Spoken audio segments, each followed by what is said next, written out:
Wall Street a ouvert dans le rouge, le CAC est en hausse. Comme souvent, depuis le début de l'année, l'Europe surperforme les États-Unis. C'est encore le cas aujourd'hui. L'Eurostoxx 50 gagne 0,1% et le CAC plus 0,3%. Igor Demac nous rejoint. Bonjour Igor. Bonjour Guillaume.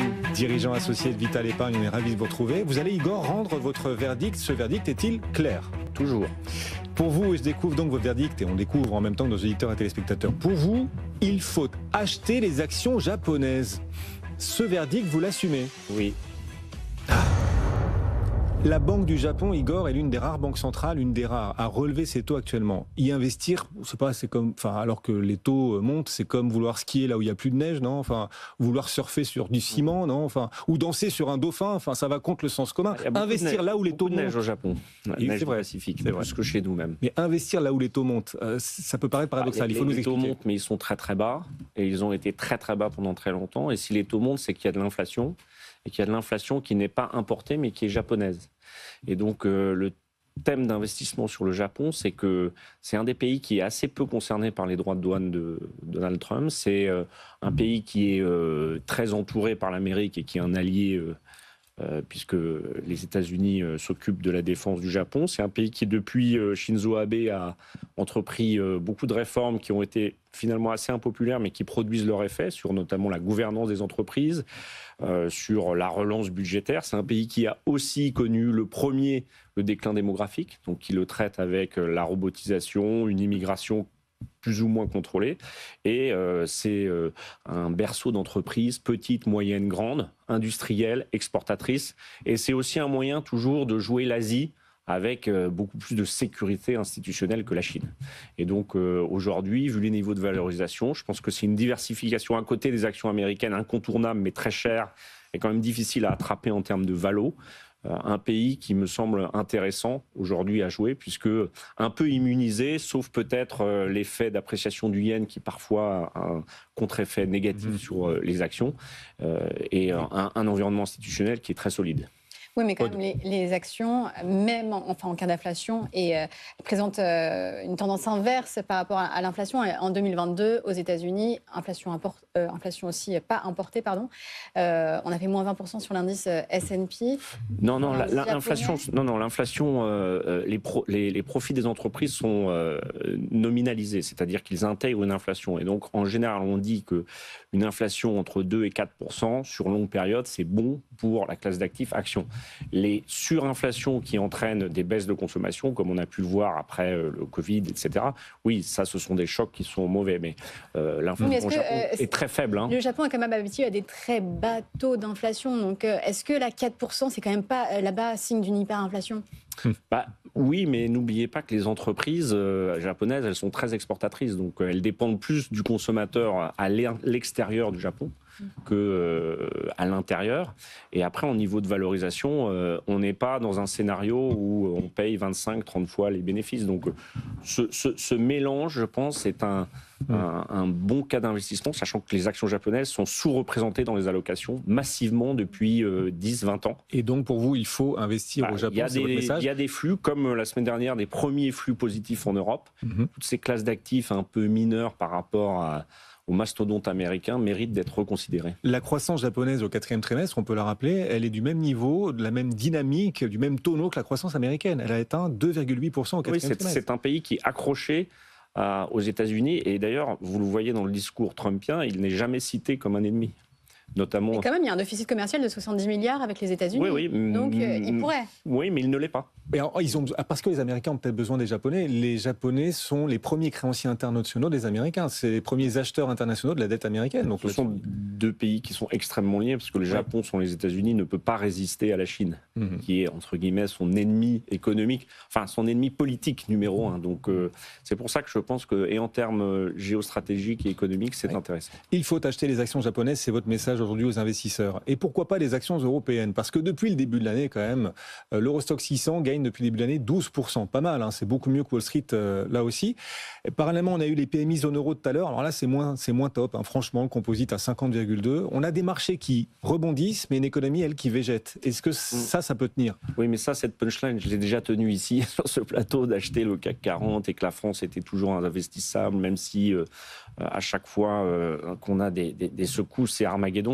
raison. Évidemment, l'Europe et notamment le CAC 40, qui est très poussé d'ailleurs par la dynamique bancaire, hein, les banques qui sont des animaux boursiers qui ont été très longtemps délaissés. Oui. Donc toujours l'Europe, mais pour un investisseur qui a déjà reconstitué son cœur d'allocation sur les actifs risqués avec un peu d'États-Unis, Europe, c'est pour ça que je proposé le Japon. Mais évidemment, l'Europe. Non, mais il n'y a pas de souci. Mais la question que je vous posais, c'est on a des PMI qui végètent. On me disait, je rappelle le chiffre, le PMI composite du jour, Igor, 50,2, ça végète. Celui de la France, où il tombe à 44,5. Bref, c'est pas terrible. Et en même temps, les actions remontent. La question, c'est est-ce qu'on peut avoir des actions. Ils ne sont pas dépendants du PMI de la France. Donc, les indices boursiers ne représentent pas le PIB français. D'accord. Et notamment le CAC 40. Après, évidemment, les small et mid cap, c'est plus gênant.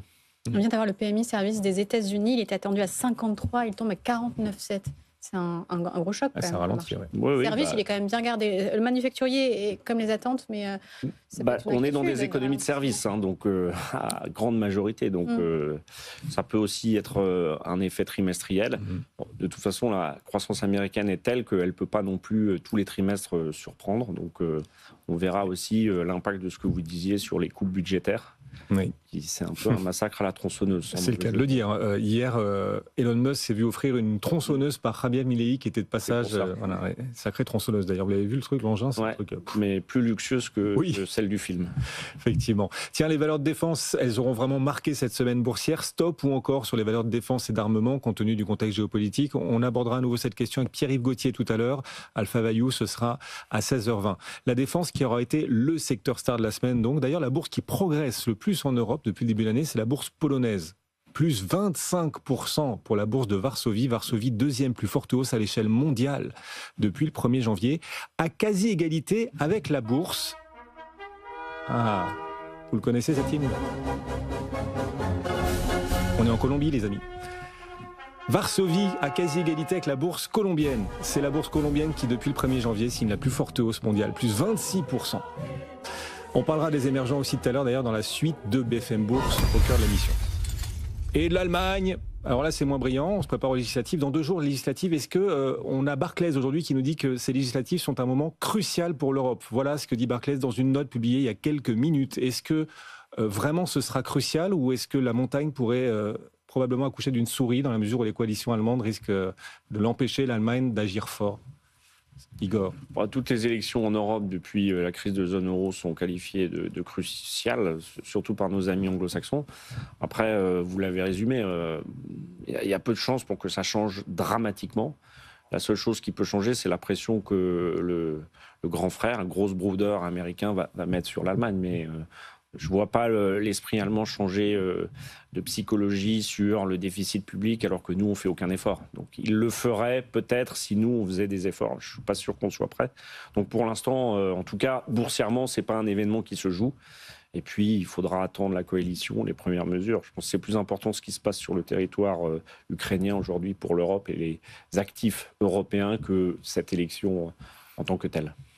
L'Ukraine, c'est du potentiel de hausse encore à venir si effectivement les hostilités venaient à s'arrêter, s'interrompre, ou c'est déjà dans les cours. Vous dites sur les législatives allemandes, il y a trop d'incertitudes et peut-être des déceptions à venir, mais sur l'Ukraine, il y a encore du potentiel de hausse supplémentaire à venir ? L'Ukraine, c'est un vrai sujet, entre guillemets, local, même si l'Ukraine ne fait pas partie de l'Europe institutionnellement, c'est un vrai sujet local et c'est un sujet international, puisque Donald Trump et les autres pays, je pense, imaginent quelque chose de multilatéral et de beaucoup plus large que simplement la résolution du conflit. Après, oui, c'était un chapeau sur les actifs européens. Donc, les flux sont revenus à partir du moment où on a commencé à comprendre qu'il y avait des vraies discussions. Ça sera long. Ça sera peut-être un peu défavorable pour la défense parce qu'on en produira un peu moins, on en détruira un peu moins. Mais je pense que tout apaisement et une amélioration des flux logistiques et un règlement notamment des sujets d'énergie, sont bonnes à prendre pour, entre guillemets, l'économie mondiale. Et puis la Chine, on n'en a pas parlé encore de la Chine, mais il se trouve que les bourses qui progressent le plus derrière la Colombie dont on parlait et Varsovie dont on parlait, c'est en Chine qu'on les trouve, notamment Hong Kong, troisième plus forte hausse mondiale depuis le 1er janvier. Hong Kong gagne 17%. Encore aujourd'hui, Hong Kong a gagné 4% avec Alibaba à plus 14%. Là, on a un vrai redémarrage économique chinois sur lequel mise le marché ou c'est juste la tech qui est en train de redorer son blason ?